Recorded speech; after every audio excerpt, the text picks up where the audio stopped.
AJPI, association d'assurés engagés et responsables, présente Sud Radio, le grand matin week-end, la force de l'engagement. Muriel Réus. Bonjour Muriel. Bonjour Jean-Marie. S'engager pour des entreprises engagées, on va en parler avec votre invitée Elisabeth Richard, directrice des relations avec la société civile chez Engie. Alors évidemment, l'engagement, ça vous tient toujours à cœur Muriel.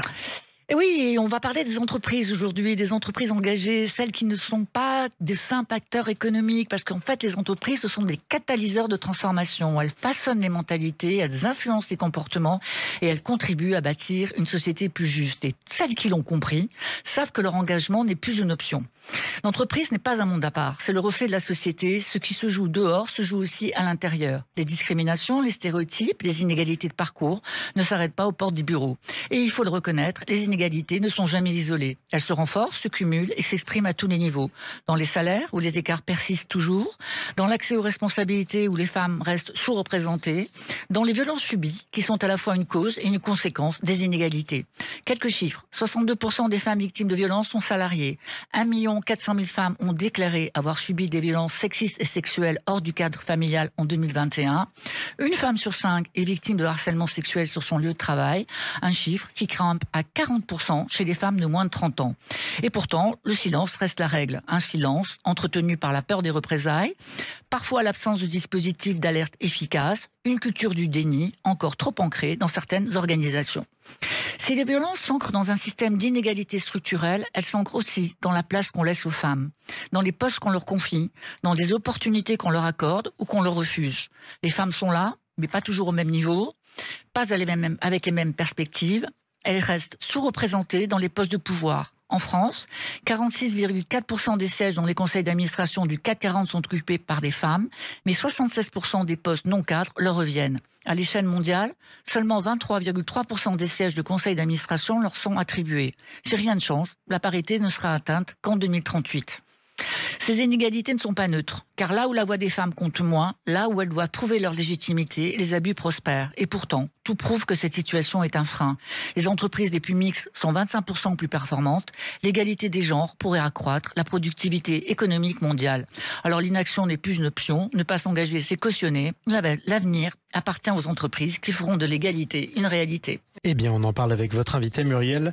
Elisabeth Richard, qu'on accueille avec plaisir sur Sud Radio, bienvenue. Bonjour. Vous êtes la directrice des relations avec la société civile chez Engie. Vous êtes aussi coprésidente de la commission violence au Haut Conseil à l'égalité. Vous êtes l'invitée de Muriel Réus. Alors, bonjour Elisabeth, bonjour. Je suis ravie de vous accueillir aujourd'hui. Vous êtes une figure majeure de la promotion de l'égalité des sexes et de la lutte contre les violences faites aux femmes en France.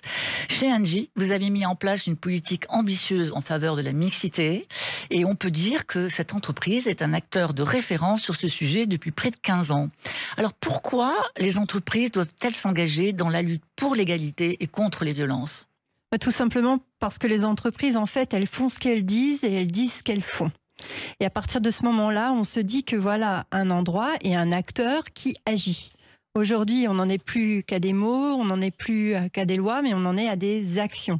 Et donc voilà, nous, on s'est engagé sur ce sujet-là il y a plus de 15 ans, effectivement, chère Muriel, sur ce sujet. C'était il y a 15 ans, c'était à l'époque, je travaillais chez Suez. Donc Engie, c'est issu de la fusion entre Gaz de France et Suez.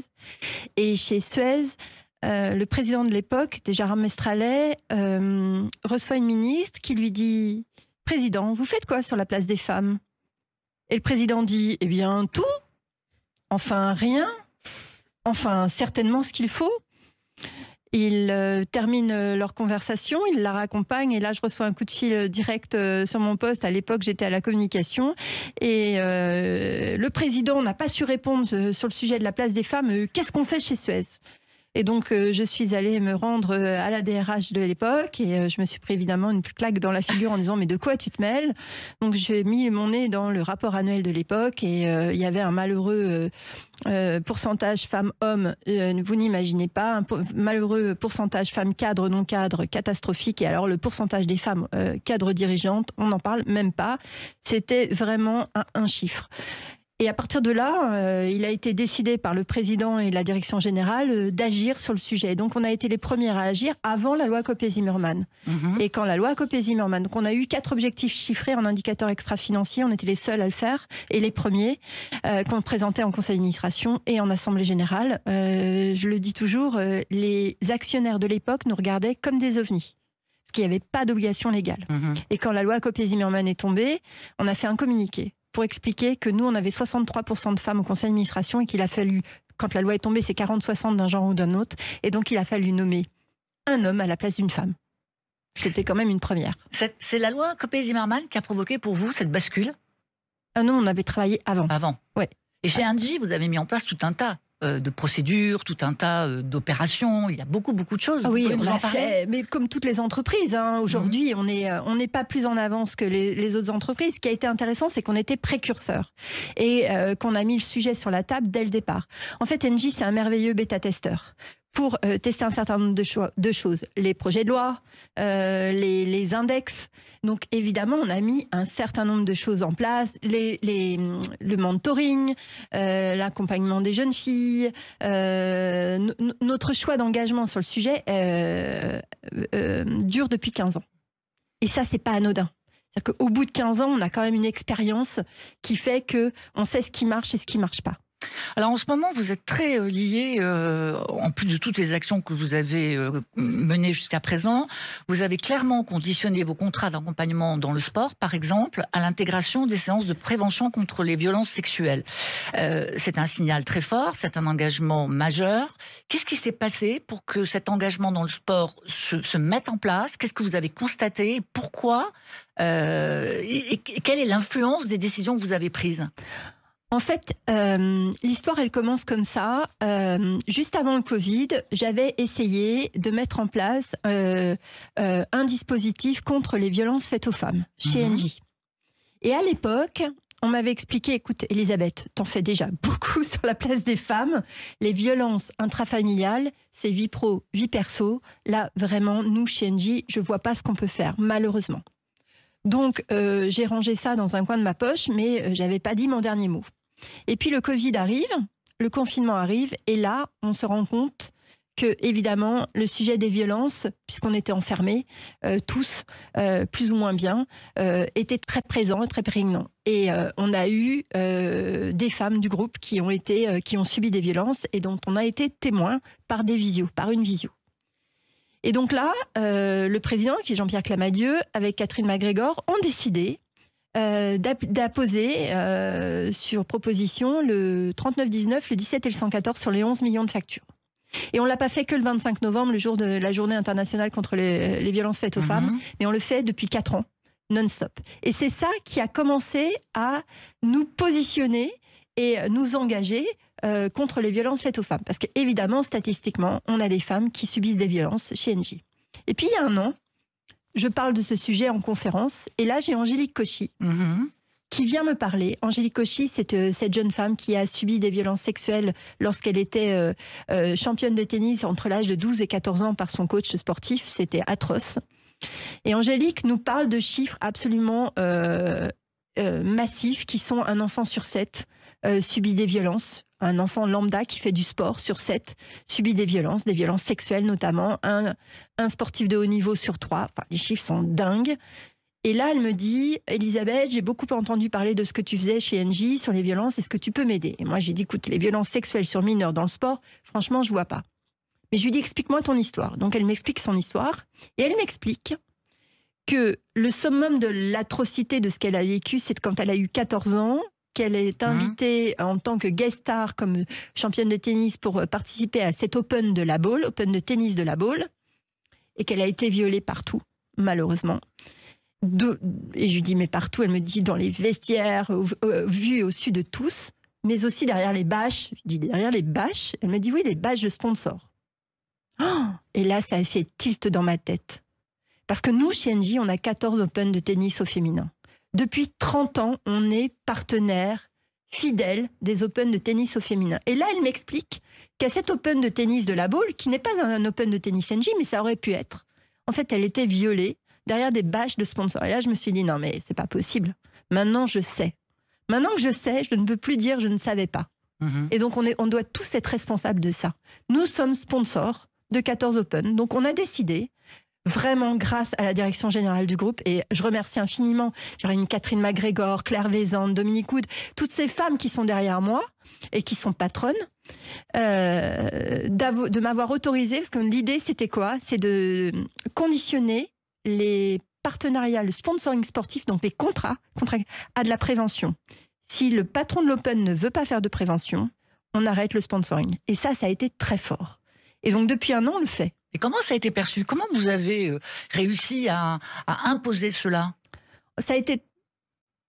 Enfin, j'en ai pas beaucoup parlé au départ. Ouais. Contractualisé avec l'équipe juridique. On a passé un coup de fil à tous les patrons des Open. Pour tout vous dire, les patrons des Open de tennis ont soufflé en disant merci. Merci de le faire, merci d'oser de le faire, merci de nous l'imposer. En fait, ils ne savent pas par quel bout prendre ce sujet. En fait. C'est compliqué pour ces hommes qui dirigent des Open de tennis avec des jeunes. Mais il n'y a pas que le tennis d'ailleurs, hein. Tous les sports sont touchés aujourd'hui. Hein. Oui, là, en l'occurrence, nous on a 14 Open, on a commencé par là. Et moi, j'appelle l'ensemble des entreprises qui sont sponsors de partenariats sportifs de l'imposer, cette prévention. Parce que si tous les enfants, comme Angélique, avaient eu cette information de « on n'embrasse pas sur la bouche », les entraîneurs ne doivent pas rentrer dans les vestiaires, il faut laisser les enfants aller se doucher. Enfin, il y a un certain nombre de choses. Si les enfants savent, déjà, on peut déjà commencer à agir autrement et voir les choses. Si les parents savaient aussi, parce que les parents ne savent pas ça. Donc nous, on est acteurs de prévention sur le sujet. Et on en est très fiers. On va faire la même chose avec la Fédération française de voile. On va commencer à y réfléchir et à voir comment on peut avancer à leur côté. Est-ce qu'on peut imaginer qu'il y ait une coalition de sponsors qui se regroupent autour d'Angie ou avec vous pour décider de mettre en place des mesures similaires dans tous les sports où les enfants sont impliqués? Mais bien sûr. Et en fait, moi, je le dis toujours, on a pris le sujet des violences sexuelles sur mineurs dans le sport comme on a pris tous le sujet du dopage. Quand on a su qu'il y avait du dopage, il n'y a plus un sponsor qui a dit je cautionne. À partir du moment où on le sait, il faudrait que ce soit la même chose avec les entreprises dans le sponsoring sportif. Alors, votre engagement ne s'arrête pas aux frontières. Hein. Vous êtes aussi président du réseau Women in Networking by Angie. Plus de 1000 membres dans plusieurs pays. Cette dimension internationale, elle apporte un regard élargi sur les enjeux d'égalité et de lutte contre les violences sexistes en entreprise. On sait que les cultures, selon les pays, sont différentes, que les défis le sont également. Quelle expérience vous avez pu constater à l'international? Avez-vous le sentiment qu'on a des leçons à apprendre ou qu'on est plutôt avancé, nous, par rapport à ce que les autres pays peuvent faire? Alors, sur l'arsenal législatif d'égalité professionnelle, franchement, on n'a pas à rougir. On a un pays qui a bien avancé. On a la loi Copé-Zimmermann sur la féminisation des conseils d'administration. On a la loi Rixin sur la féminisation des instances dirigeantes. On a l'index Pénicaud sur l'index sur les écarts salariaux. Franchement, on n'a pas à rougir. À partir du moment où on commence à mettre en place l'ensemble de ce dispositif, cet arsenal est très fort et très puissant. Rien à dire. Sur les violences, c'est un autre sujet. Et c'est là que le bas blesse. Sur le sujet des violences, où là, en France, on n'a pas d'arsenal législatif sur les violences, en fait, finalement. Non, on a une grande loi en préparation, une grande loi qui est intégrale, sur laquelle on travaille avec 80 mesures qu'on espère être à l'égal de la grande loi sur les violences intrafamiliales. Mais pour l'instant, effectivement, c'est un projet. Voilà. Et ça, c'est un sujet. Et quand on voit l'avancée d'un pays comme l'Espagne, qui a 20 ans d'avance sur nous, sur les téléphones graves dangers, sur les mesures de protection, sur tout ça, effectivement, c'est pas la même chose. Donc, il faudra un index. C'est une bonne idée. Vous m'avez posé la question. Oui, je trouve que c'est une bonne idée. Sur les violences sexistes et sexuelles dans les entreprises. Dans les entreprises. Non, mais dans les entreprises. Non, pas dans les entreprises. Dans les milieux dans lesquels les entreprises évoluent. Oui, parce que les entreprises, franchement, nous, c'est tolérance zéro. Il y a dans les grands groupes, là, c'est tolérance zéro. Dans les grands groupes, c'est tolérance zéro. Est-ce que vous avez le sentiment que c'est tolérance zéro partout? Plus on va en parler, plus on va en mettre en place des choses, plus ça va être compliqué quand même. Mais sincèrement, je pense que c'est pas dans les entreprises que ça se passe. C'est en dehors des entreprises. Mais le fait que les entreprises commencent à dire, avec un 3919 sur des factures, on dit nous à nos partenaires, on dit nous à nos clientes et à nos clients, on dit nous à nos salariés, nous, les violences faites aux femmes, c'est pas chez nous que ça doit se passer. Ce rôle au sein du Haut Conseil à l'égalité, hein, où vous êtes coprésident de la commission violence, il est complémentaire de ce que vous menez en entreprise. Comment ça s'articule ? Merci de cette question parce que je pense qu'effectivement c'est très important. En fait, un État ou une société dans son intégralité ne peut pas avancer sur une seule jambe. Donc l'État français ne peut pas tout faire. Les entreprises ne peuvent pas tout faire. Les associations ne peuvent pas tout faire. Et la société civile non plus. Mais si on est à 4 en coalition d'action, là c'est fort. Le fait que au Haut Conseil à l'égalité, il y ait des personnalités de la société civile qui viennent d'entreprises et qui viennent rejoindre le Haut Conseil auprès de Bérangère Couillard, là, ça change la donne. Parce que moi, j'ai des actions concrètes. Donc ce que je sais du Haut Conseil, je l'amène chez Engie. Et ce que je sais de chez Engie, je l'amène au Haut Conseil. Et à l'ensemble des partenaires. Ça, c'est une force incroyable. Donc, on décuple tout. Et un partage d'expertise, est-ce qu'il y a aussi un partage d'influence ? Un partage d'expertise, un partage d'influence, et on n'est pas tous dans nos couloirs de neige. On a ouvert, on a enlevé les filets, vous voyez, et on nage tous dans la même piscine, on est tous quand même dans le même bain. Et il faut qu'on arrive ensemble à construire quelque chose. Moi, je ne le fais pas pour moi, mais je le fais pour la société dans son entièreté, et pour les valeurs qu'elle représente. On sent cette énergie qui est chez vous, cette passion à défendre les droits des femmes et à lutter contre les inégalités. Alors on arrive au bout de cette conversation. Si vous aviez un message à adresser aux dirigeants qui hésitent encore, parce qu'il y en a encore qui hésitent, quel serait ce message ? D'abord, je pense que quand les femmes représentent la moitié de l'humanité, bon sang de bonsoir, si on fait rien, on va pas vraiment se regarder dans une glace. Donc ça, c'est mon premier point. Deuxièmement, si on veut parler de performance, les entreprises, on parle de performance, moins on se ressemble, plus on est performant quand même. Donc c'est toujours bien d'avoir une équipe différente et pas une équipe qui ressemble. On n'est pas des clones et justement, c'est ça l'important. Par les femmes aussi, on ouvre à la diversité et c'est très important. Par les femmes aussi, on lutte contre les violences parce que plus on va intégrer de femmes, plus on va lutter contre tous ces sujets. Et puis pour la jeune génération, je veux dire, quand on est dirigeant d'une entreprise, on a des enfants. Est-ce qu'on veut avoir une jeune génération qui subit des violences ? Non, moi je crois pas, non. Je pense que donc du coup, ça doit être le sujet de tous et que c'est pour moi une non-assistance à personne en danger.